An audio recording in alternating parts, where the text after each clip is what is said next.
જય ભીમ. આમ હાવત જેવું બોલો, બે હાથ ઉજા કરીને લાગે બાકી. જય ભીમ, જય ભીમ. મંચ પર ઉપસ્થિત સૌ સન્માનનીય સાથીઓ, લિસ્ટ લાંબુ છે એટલે 2 મિનિટ જરા સાંભળજો. એક તો આપણા નીલાબેન ભારબલભાઈ સોઢા, એમના માટે જબરદસ્ત તાળીઓનો આવકાર થઈ જાય. આપણા પરિવારની દીકરી, આપણી બેન તાલુકા પંચાયતના પ્રમુખના સ્થાન ઉપર પહોંચી છે.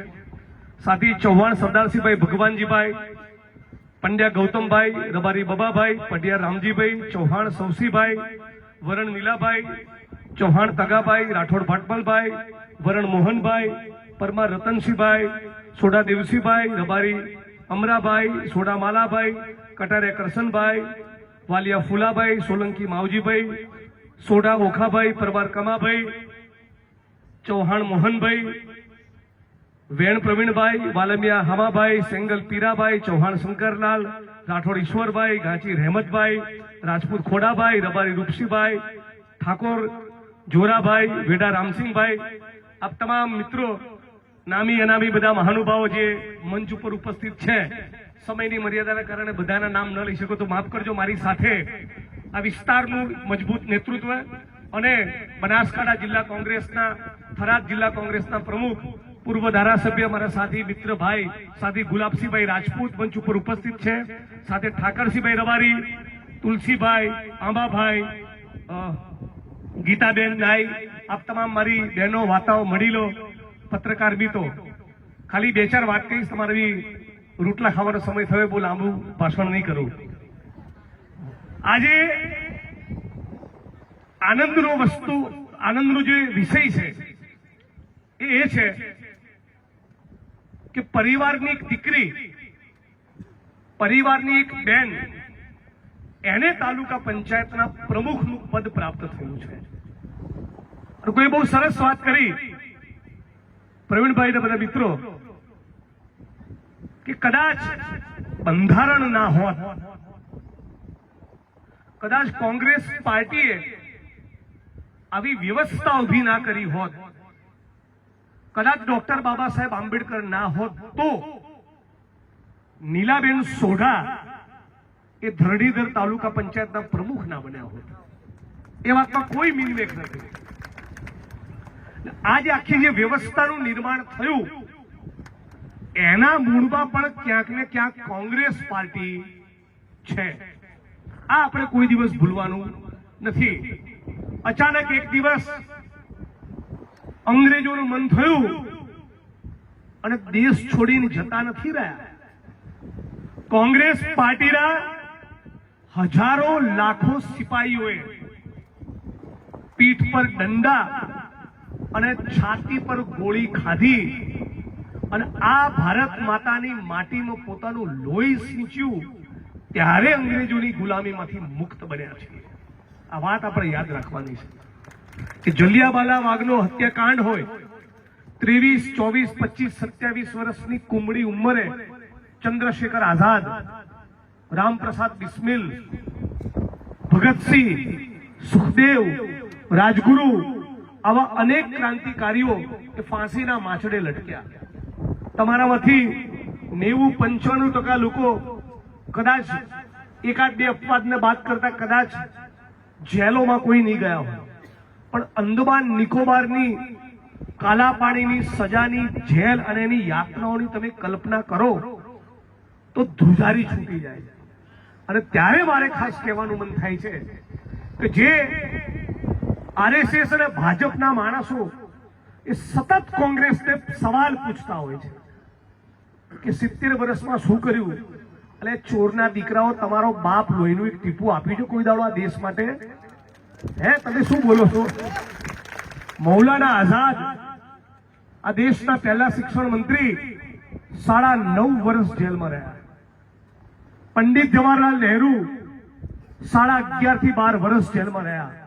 સરદાર વલ્લભભાઈ પટેલ જેલોમાં પણ રહ્યા અને લાંબા સમય સુધી ગુજરાત કોંગ્રેસના કેપ્ટન રહ્યા, ગુજરાત પ્રદેશ કોંગ્રેસ સમિતિના પ્રદેશ પ્રમુખ રહ્યા સરદાર વલ્લભભાઈ પટેલ.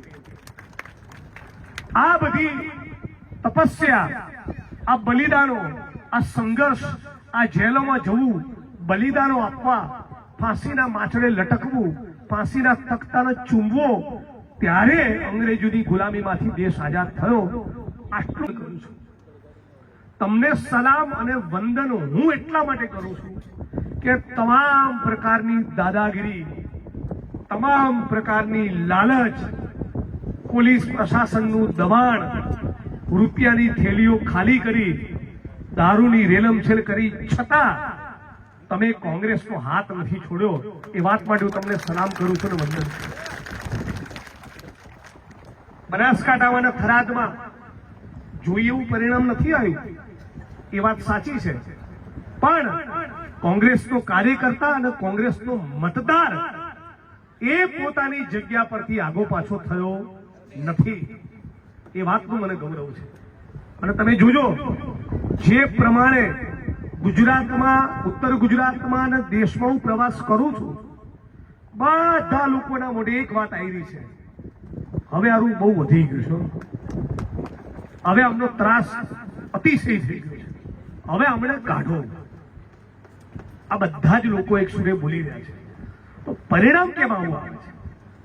પરિણામ એટલા માટે આવું આવે છે જે રાહુલજીએ સાબિત કરીને બતાવ્યું.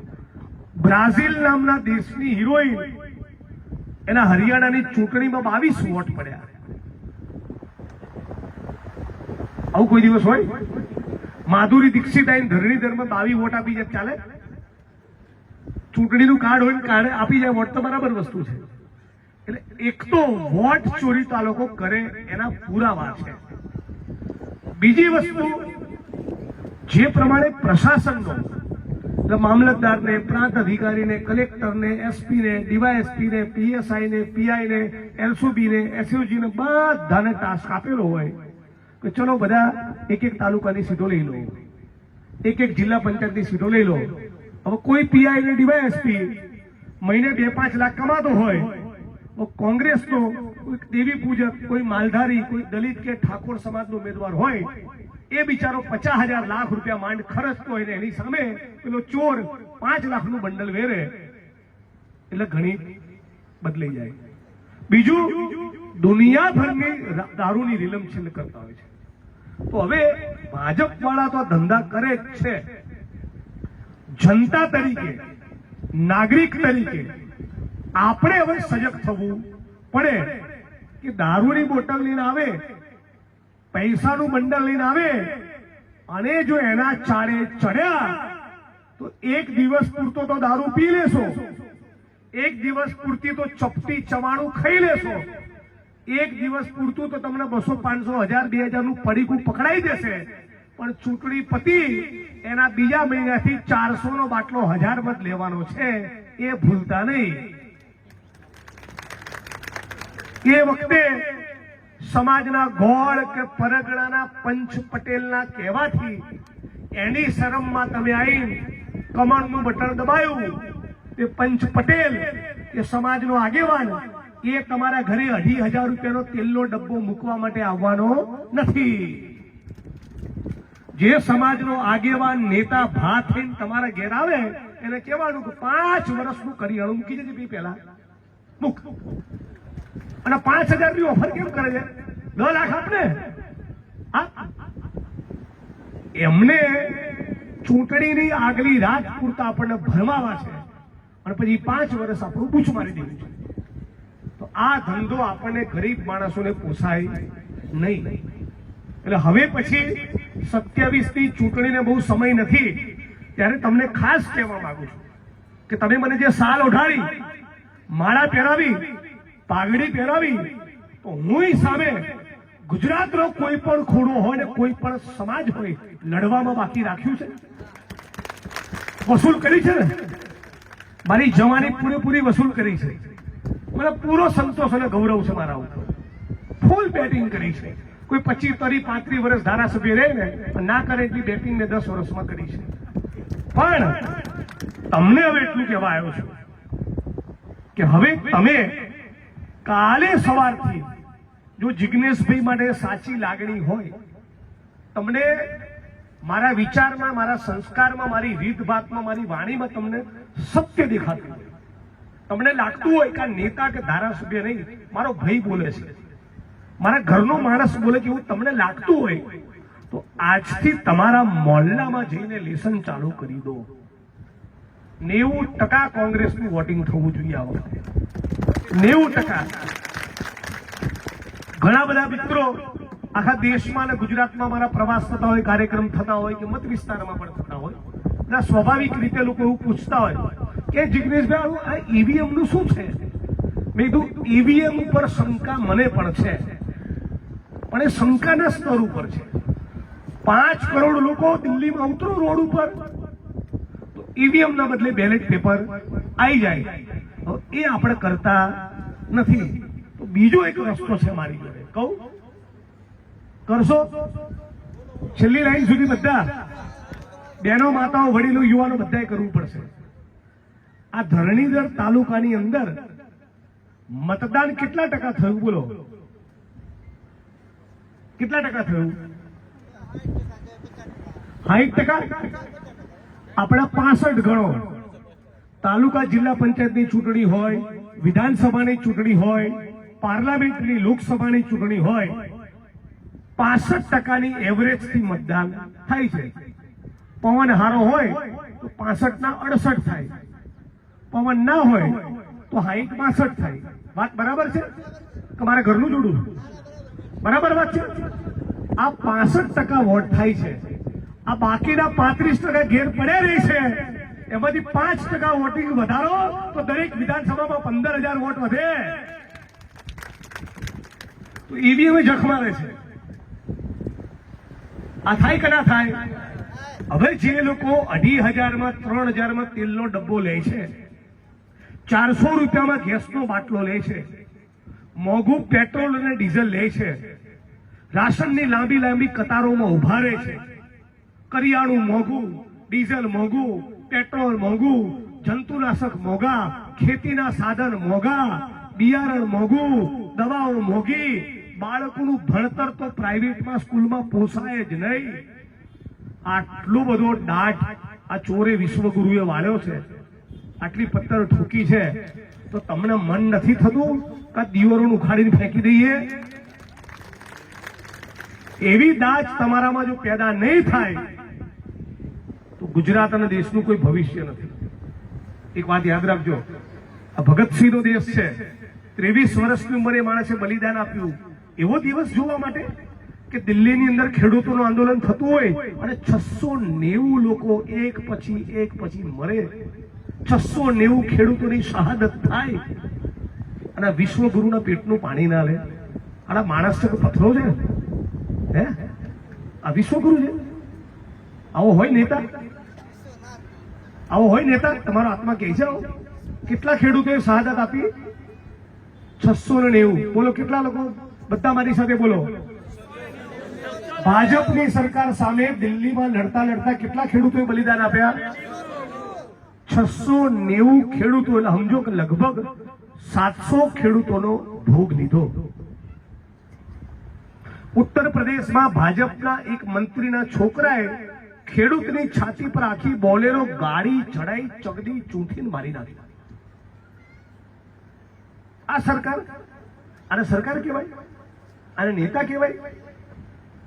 મધ્યપ્રદેશના મંદસૌરમાં ખેડૂતોની છાતી પર ગોળીઓ મારી. અને અત્યારે ગુજરાતમાં શું ચાલી રહ્યું જોવો છો ને?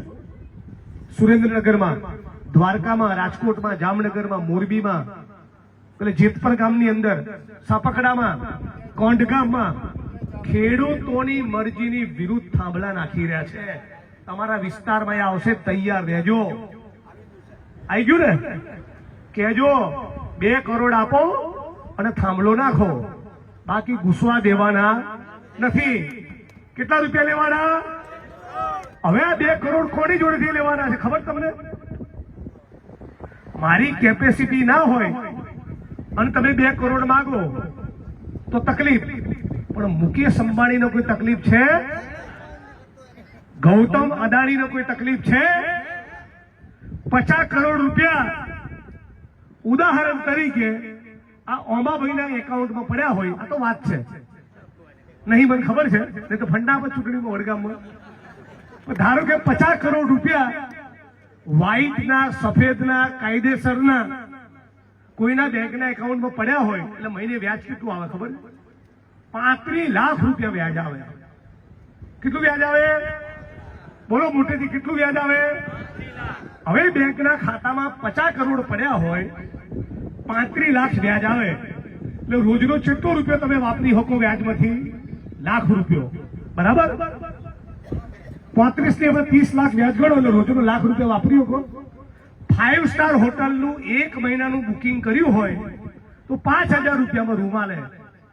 બૈરી છોકરા કે તમે અલગ રૂમમાં પડ્યા રહેજો, મારે બીજો રૂમ જોઈએ, તો બીજા 5000 ગણો એટલે 10,000 રૂપિયાનું રોજ કોઈ ખાય તો એ 10,000 રૂપિયાનું 5 સ્ટારમાં એમનું ખાવાનું ગણો એટલે 20,000. પેટ્રોલ ડીઝલ બીજું 10,000 નું ભાડે તો 30,000. અને તેને ભેગા થઈને 20,000 ની રોજ શોપિંગ કરે, ખરીદી કરે, લુગડા લાવે, તોય રોજના 50,000 થી વધારે ખર્ચી શકે નહીં. એટલે તમારા 50 કરોડ અર્પણ વ્યાજનો રૂપિયો પણ તમે વાપરી શકો નહીં. આ મુકેશ અંબાણી જોડે 7.5 લાખ કરોડ પડ્યા છે. આ ચા ગાલશે હે? કેટલા કરોડ હું બોલ્યો? 7.5 લાખ કરોડ. કેટલા કરોડ? આ થરાદના તમારા ગૌતમ અદાણીની જોડે 7.5 લાખ કરોડની સંપત્તિ છે. ગૌતમ અદાણી અને મુકેશ અંબાણી આ બેની જોડે થઈને 15 લાખ કરોડ રૂપિયા છે. 15 કરોડ નહીં, 150 કરોડ નહીં, 1500 કરોડે નહીં, 15,000 કરોડ નહીં, 1.5 લાખ કરોડ પણ નહીં, 15 લાખ કરોડ. ગુજરાતની વિધાનસભાનું બજેટ 4 લાખ કરોડ, એનાથી 4 ગણા રૂપિયા આ બે ચોરો જોડે પડ્યા છે. હવે 2 કરોડ થાંભલાના માગવા કે નહીં? વાત સાચી ખોટી? હવે બીજી વાત, ધારો કે હું સરકાર હોઉં અને આ ગૌતમ અદાણી હોય અને આ મુકેશ અંબાણી હોય અને તમારા ખેતરમાં થાંભલા આવતા હોય તો મારે સરકારનું કામ શું? એ ગૌતમભાઈ, મુકેશભાઈ, આલો ને, દુનિયાના રૂપિયા તમે જો પડ્યા ચાલો. સરકારે અમને કહેવાનું હોય ને, એના બદલે પોલીસને કહે છે કે ધોકા મારો. સરકારે કંપનીઓને કહેવાનું હોય કે તમે કરોડપતિ, અરબપતિ, ખરબપતિ છે, તમારી તો ઠાઠડીઓ હોનાની થવાની છે. તમે ચંદનના લાકડા મળવાના છો, ઓછા લાકડો મળ્યા તો છો જ નહીં. તો આલો ને 2 કરોડ. આવું સરકારે કંપનીને કહેવાનું હોય. એના બદલે સરકાર કલેક્ટરને અને એસપીને કહે છે કે પાડી દો ખેડૂતોને, ચામડી ઉતારી દો ખેડૂતોને, કરોડ લાખથી બહાર, તળિયા તોડી નાખો એમના, મારો બેન દીકરીઓ માતાઓને. ધંધો ચાલે? લડવું પડશે કે નહીં લડવું પડે? તૈયાર છે? વાવ, થરાદ, સુઈગામ, ધરણીધર, આખો પટ્ટો રેડી? કરોડ લાકડા જેવું પછી આવે ફૂલ ટાઈટ કરવા માટે. બરાબર ને? આ દારૂ ડ્રગ્સ પર ટ્રાઇટ કર્યું તો થોડું પરિણામ મળ્યું ને? હમણાં મેસેજ કોકે આપ્યો તો રસ્તામાં કે પાછી થરાદ વાળી લાઈન 2 દાડાથી શરૂ થઈ છે, સારું કોકને લેસન આપી દઈએ, એક વિડીયો આવવા દો એટલી વાર. બરાબર? કેટલા લોકો, 25 લાખ લોકો ગુજરાતમાં ડ્રગ્સ લેતા થઈ ગયા. તમને એક વાત કહું, જે પણ પીઆઈ, ડીવાયએસપી, એસપી, ધારાસભ્ય, સંસદ સભ્ય, મંત્રી, ગૃહમંત્રી જેટલા દારૂ ડ્રગ્સમાંથી કમાય છે, લખી રાખજો, એમની જ ઓલાદ આના ચાળે ચડવાની છે. તમે અમારી બેન દીકરીઓ માતાઓને વિધવા કરવા નીકળ્યા છો, તમારી 500 કરોડ 1000 કરોડ ભેગા કરવાની લાઈમાં, તો તમારા ઘરમાં આ આવવાનું છે. તમારા દીકરા દીકરીઓ બચશે નહીં. એ પીન ખુડામાં પડ્યા રહેશે ને ડ્રગ્સ લઈને, ત્યારે તમને ખબર પડશે કે જિગ્નેશભાઈ બરાબર કહેતા હતા. અને ઘણા પોલીસ વાળા એવા ચાળે ચડેલા છે. ગુલાબસિંહભાઈને તો ખબર જ છે, આ વિસ્તારમાં ઘણા પોલીસ વાળા લે છે ડ્રગ્સ. એક જણાને તો બધા જાણે છે, આખું થરાદ જાણે છે. આવ્યું ને પગું આવ્યું ને? જેસી કરની વેસી ભરની. એટલે મહેરબાની કરીને તમને કહું છું, વ્યસનોથી દૂર રહેજો. હમણાં બધા ગાડીની બાજુ બધા છોકરા કુદાકૂદ કરતા હતા ફોટો લેવા માટે, બધાના દાંત જોતો હતો, બધાના પડીકી ખાઈ ખાઈને હળી ગયા છે. અરે બહેનો, એકે છોકરી આપતા રહી આ પડીકા ખાવા વાળા ના જ પાડી દે આવો જવાઈ જોઈએ જ નહીં. હે આ મસેલા મૈડ કરે, તમાકુ ખા કરે, દારૂ પી કરે, એવા જવાઈ જોઈતા નથી. ઓકે, પાકું ને? અરે તમે પડીકી ખાવ છો એનું શું?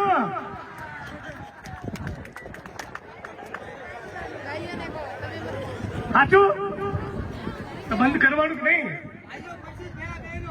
પહેલા તમે જો સાંભળો મારી બહેનો, તમે જો બંધ નહીં કરો મને નુકસાન ખરું? મને શું નુકસાન? મારે તો વ્યસન છે ને, મને શું નુકસાન? પણ તમે જો બંધ નહીં કરો તો તમે તમારી દીકરી કે દીકરાને કઈ રીતે રોકશો? અને પછી આ મસાલા મળી બનીને આવડી કેન્સરની ગાંઠો થાય, અમદાવાદ સિવિલમાં નાવા થવાનું.